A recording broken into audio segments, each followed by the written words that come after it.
Growing up, I loved math, like to death. I remember in my elementary school days, we had something called the Math Wizard Test. And basically, it was a sheet of multiplication questions that you guys would have to answer in a certain amount of time. If you guys got number one, then you were considered the Math Wizard. And you're looking at the classroom's math wizard the entire fourth grade. That's right, I was an unstoppable beast. I did it so fast that you guys probably got annoyed from me playing with my pencil as a skateboard waiting on everybody else. Fast forward to present day, I'm not a big fan of math. I don't like math at all. Kind of like how I used to love running and don't like running. But I still do love numbers because numbers don't lie. They provide you a series of analytical data that you can take advantage of. And that's exactly what meta-analysis are about. Giving you guys the information that you need to better your game. I'm TheCaliEffect. And if you guys want to see more videos like this, then go and destroy that subscribe button. But more importantly, go ahead and hit that notification bell because, well, we just too strong. I also want to give a special shout out to every single one of my Patreons, my top dogs, my boys. Without you guys, videos like this would not be possible. I really do appreciate your continued support. So without further ado, I present to you, that's right, a meta-analysis, not just any meta-analysis. This is going to help you in Yu-Gi-Oh! Because it's an in-depth meta-analysis for this format in August.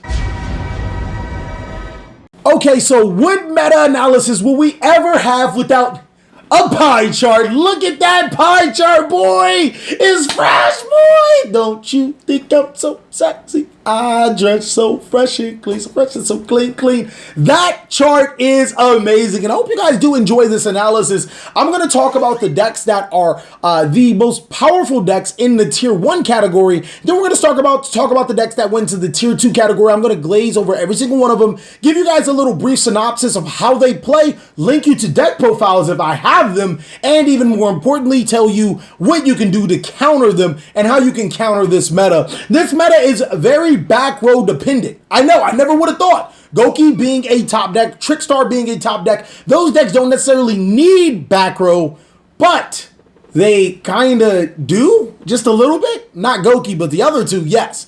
The best deck of the format right now, according to Yu-Gi-Oh! Scope, and if the people that doubt Yu-Gi-Oh! Scope saying that it's a bad system, we predicted that Goki would be a Tier 1 deck when Trickstar Sky Strikers were popping off, and look where we're at now. I'm just saying. That's a little bit of proof that that's the proof that I think we need, or the backup that we need to say that this is a pretty good site. The best deck of the format currently right now is Invoked Mech Knight. Wow, not Goki, not Trickstar, Invoked Mech Knight. That is insane, and it takes it by a pretty big percentage. Invoked Mech Knight having a 67% win rate. Now again, take all of these with a grain of salt because 67% doesn't mean that it's like blowing every deck out of the water. The worst deck being a 61%, which is only a 6% difference. So while this deck is Tier 1, it's not like the Omega Tier 1 and you have to play it. I think that Invoked Mech Knight is at a really solid place. And also the sample size for this deck isn't as high as the other decks, so you might want to tone it down just a little bit, CaliEffect. Your price is way too high. You need to cut it. But anyways, Invoked Mech Knight is one of the most powerful decks of the format because we got our new Link monster, Alistair the Madness Invoker. This monster is really good, giving the deck that it needs, giving that deck what it needs, the OTK potential, as well as the ability to plop your Mech Knight monsters on your first turn and your second turn combined with the Sky Striker cards. This deck is really saucy. When you need an OTK, slam down the Alistair, make your fusion monsters, then go from there. When you need an extra normal summon, Nightmare Goblin is there. It has all of the pieces that is necessary to play this deck. Even more importantly, it's kind of hard to side against. There isn't a lot of great fusion options. Hand traps are sometimes effective depending on the variant that you're going to, so players are kind of struggling to side deck. I don't expect this to hold up with a 67% win rate, but I do expect this to stay in the Tier 1 category. The second best deck of the format, according to statistics, because you know I love numbers, is Goki. Wow. Goki going from a nobody, and I was talking about how good the deck was, to a somebody with other decks from the last meta-analysis not even in sight. Goki comes up with a 64% win rate, and it's for one reason. Being able to slam down warrior monsters to your side of the field is important for Goki. And there's so many ways to do it. You have Armageddonite for Destiny Hero Malicious. You have Marauding Captain. You have Junk Forward. You have so many other ways, Instant Fusion, to summon warrior monsters before you can commit to your normal summon. Or by committing your normal summon, you already have double those monsters. From there, you make E-Soul. E-Soul makes the Nightmare Goblin. You make Gumblar. You make Firewall. You loop your opponent. You extra link him. You give him the Ibly. Then you say, good luck playing, bros, until they Wing Dragon or Sphere emoji, but that's for a totally different story. Goki is extremely consistent, it's very powerful, and I see even if Firewall does get banned, if you touch Goki, you might have to touch it pretty hard because every single one of the good Goki monsters has the ability to search another Goki monster, which is the reason why the deck's so powerful. Using those Goki monsters combined with Goki Rematch is the reason why the deck can extra link so well. So don't expect Goki to disappear if it does get hit on the Forbidden List, unless it gets hit really hard. And Konami ain't in the business of killing decks. So expect Goki to be really powerful and a deck to invest in. Just be wary on those extra deck cards. The next deck actually took me by surprise because in our last meta-analysis, it wasn't doing too hot. Altergeist has a unique playstyle. It's not just like any other set 5 back row go deck. It's set 5 back row in your hand and then go. Having Altergeist Moliseek is, or multi-faker, multitask, whatever that one is, the one that summons himself to the hand when you activate a trap card is very important to the deck because it allows you to tutor monsters on your side of the field just for disrupting your opponent. Also combined with cards like Infinite Impermanence, which is a trap card, but is a hand trap that can be activated in your hand like a trap. But it's okay. That card is just really good and combined well with the Altergeist cards. It allows you to add disruption to your opponent's field without risking the factor of getting it disrupted by cards like Twin Twisters, Cosmic Cyclone, etc., etc. The deck is extremely powerful, but I think one of the more underrated cards is Altergeist Protocol because while it is slow in its essence, it does trigger your multi-faker as well as having the ability to search your multi-faker. It's like a reinforcement of the army for Altergeist. Let's not forget that Altergeist Hexia has the highest percentage win rate when you play that card at 70%. Now, I know I haven't put any win rates for certain cards, but I think they're a little biased. I'm not using the correct word, but I can't really invest too much into that. But I do know every time Altergeist Hexia does get put down, it's a 70% win rate, which is the highest of the format.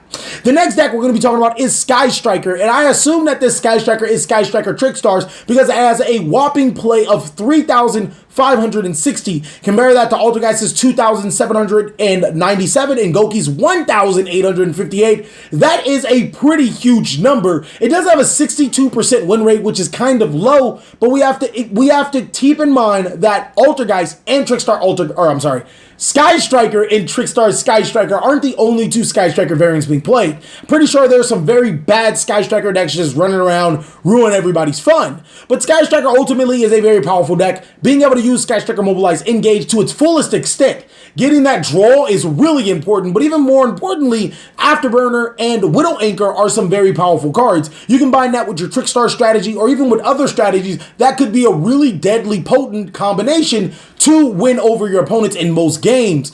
True Draco making the list again, boy, and it's pretty represented with 2,174 places or 2,174 people representing the deck and a 62 win percent. Boy, you go. I see you, you know. True Draco is an awesome deck, and this is the reason why. Anytime a deck has interaction on your opponent's turn, it's bound for success. As long as that interaction is either helping you or preventing them to play. We've seen it with artifacts. We've seen it with so many other decks before. This deck has the ability to interact with your opponent every time, because it allows you to tribute summon on your opponent's turn, and your tribute summon monsters allow you to search cards from your deck to your hand or activate them to your side of the field. This deck will probably always have its place in the meta unless it gets hit again. I just don't see True Dracos not being a powerful deck. The deck that really surprised me is Frogs. Yeah, that's right, I said it right. Frogs made the list. Didn't expect it. So out of every single deck in this format, we have quite a few decks with back row. Frogs being able to make totally awesome with your Paleozoic cards is pretty powerful. And then you combine that with the fact that Altergeist and True Draco are pretty powerful decks as well. They're going to activate trap cards to trigger your Paleozoic monsters from your graveyard to your side of the field, which then gets you more totally awesome to your side of the field. Not only to mention that Totally Awesome allows you to not only negate the activation, but snatch your opponent's card, that can be advantageous in certain positions. I think that this deck is here to stay. But even more importantly, what can you guys be doing to side against most of these decks? One glaring weakness in every single one of these decks is back row disruption. You're almost not going to go wrong with 4 of these 6 decks. Invoked Mech Knight, you can actually use your Twin Twisters to stop their magical meltdowns. That's not terrible, because what it does make up for is against Altergeist, it's amazing. Sky Striker, it's amazing. True Draco, it's amazing. Frogs, it's amazing. So sacrificing just a little bit by playing cards like Twin Twisters, Cosmic Cyclones, or whatever your back row cards fit your descriptions might actually come out rewarding because of the other decks that are tier 1. Also notice that every single one of these decks aren't hit by Ash Blossom and Joyous Spring. Altergeist hit by Ash Blossom? True Draco? Ash Blossom and Joyous Spring, in my opinion, has been trending down for a very long time. But one card that does hit every single one of these decks very well is Droll and Lockbird. This is the card that you guys should be main decking. Like, yeah, that's a good card. That is it for every single one of the meta decks, and a couple of reasons, a couple of ways for you to counter them. I know we're running a little late, so I'm going to talk about these tier 2 decks and then wrap it up from there. Okay, so there are plenty of tier 2 decks. I consider a tier 2 deck any deck that wins over 50% of the time. The reason being is because if you're winning under 50% of the time, you're not really competing. You're losing more matches than you're winning. At least with over 50%, you're winning a little bit more than half of the matches you're playing. So that's an anecdotal thing, maybe. Looking at the chart for the tier 2s, and we have some decks that have fallen a little bit from the tier 1, some decks that are trending up. Let's take a look. Dinosaur being one of the best decks in the tier 2 status with a 56% win rate, and the reason why is because it's 3 decks rolled up in one. You can play True King, Lost War, or Shadow Dinosaur and have effective success in your local level event. And if you look at Frogs having a 61%, Dinosaur has a 56%. So while it is a 5-point differential, it's not that much of a differential for it to be able to compete into the format. Maybe that Dinosaurs does have a bad rep or a lower percentile because I want to say suboptimal players play the deck, but I feel that Dinosaurs is at where it needs to be. A solid tier 2 contender with the Forbidden List looming around. It could actually bump up a little to the lower bracket of the tier 1 depending on how it plays out. Invoked or Pure Invoked has seen a significant decrease from its Invoked Mech Knight counterpart. Counterpart has a 67% win total. It has a 55. That is a 12% differential. If you guys can afford those Mech Knights, play Invoked Mech Knight right now. It looks like that's just the better deck overall. Not to take away anything from Invoked, it's still a powerful deck. Being able to still have access to Alistair, the Invoker of Madness, as well as your Sky Striker engine that you probably should put in there because, yes, I know it's expensive, but it works really well with the deck. It allows you to get some really interesting plays. The difference between Invoked Mech Knight and Invoked is that Invoked is actually allowed to play more hand traps. And you guys should already know what a hand trap deck can look like. Zodiac has done it successfully. So many other decks in the past have done it. Even that best Yu-Gi-Oh! Tier 1 undefeated hand trap deck profile had some success. I mean, view-wise it had success. Crusadia is a deck that I peg to be a tier 1 deck. So I'm kind of disappointed that it has a 55% win rate, but I'm also a little hopeful because it is a newer deck and a lot of players have played with it. Crusadia is just good. I believe that the 2-card OTKs, phenomenal. Paired with the fact that you can drop Notoria Beast on your opponent's turn or on your turn, phenomenal. I still think that this deck is a tier 1 deck, and it's tied with Invoked at a 55% win total. Maybe a Forbidden List or 2 gets this deck in its favor because almost nothing is, I mean, like, it's nothing really to hit in Crusadia. Like, I guess Notoria Beast, but not all decks play Notoria Beast. Then I guess you can hit the Sky Strikers, but the deck doesn't really need the Sky Strikers. Like, it does a great job with them.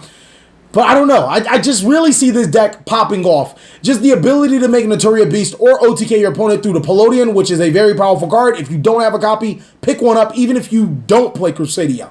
Next is Burning Abyss, and oh, how the mighty have fallen. Not really. Burning Abyss has a 53% win rate. I want to keep in mind that I know for a fact, there are bad players playing Burning Abyss. So I really wouldn't stress this win percent, and I do think it is a solid tier 2 deck with 1,827 representation. pretty decent number. The fact that Burning Abyss does have other variants such as Danger Burning Abyss, Pure Burning Abyss, and Burning Abyss Phantom Knight, pretty good. I just think it's overall a really solid deck. When we get our new Burning Abyss Link monster, might be something to watch. The last deck actually surprised me that I want to talk to you guys about is Cyber Dragon. That's right, Cyber Dragon has a 54% win total, actually higher than Burning Abyss, and with 1,250 people representing it, it's a pretty good deck, solid tier 2 deck. The ability to OTK your opponent with Chimera Tech Rampage Dragon or summon your Cyber Dragon Infinity is just so appealing to the deck, but even more importantly, it brings that nostalgia to a format where decks are often dominated by the best deck, which is the most current deck, which doesn't necessarily mean nostalgia. Now, in this format, we do have such as Frogs, True Dracos, we also have Dinosaurs, and Burning Abyss running around, but Cyber Dragons brings a little bit of a 2006 type feel to the format and allows you to play the game effectively. I think that these tier 2 decks shouldn't be anything to worry about if you're playing something tier 1, and they have no correlation with each other, so it's not really a good specific side deck card to play against. Thank you guys so much for watching another segment of the TheCaliEffect. I really hope you guys enjoyed this video. This is my very second meta analysis, so if you guys have any suggestions, post them down below in the comment section. Anything that you guys want to see aesthetically, really hope to show you guys. Please like, comment, subscribe, but most of all, enjoy. I hope you guys are enjoying your day like I am. I'm about to go. Actually, I gotta edit this video. Catch you later.